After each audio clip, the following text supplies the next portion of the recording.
Dunay gamayng pagsaka sa balay runon sa kuryente nga malakip sa bill karong Abril. Apan gipasabot si NGCP, minus ra kini. Ano ang report ni Nico Sereno?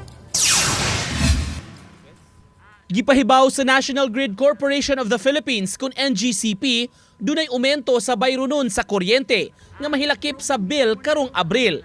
Kini tungod kay patasaan og jutay ang ancillary service rates. Mao kini ang pass-through cost sa mga electricity bill nga gibayad ngadto sa mga power generator alang sa ilang mga serbisyo isip bayad sa maintenance sa grid stability. Gikan sa piso og 68 centavos kada kilowatt hour niadtong Pebrero, misaka kini ngadto sa piso og 75 centavos kada kilowatt hour sa buwan sa Marso nga mo reflect sa April electric bill.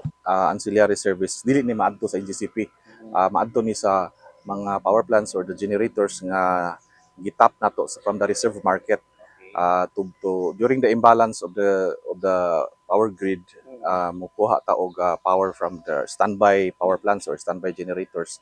So mao ni itong itugawag mga ancillary services. Matud sa NGCP, menos rahinon kaayo ang increase nga makita sa bill.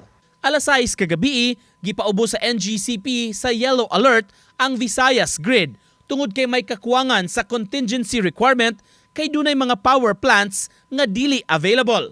Hinuon gilibkas sara ang yellow alert human sa usa ka oras.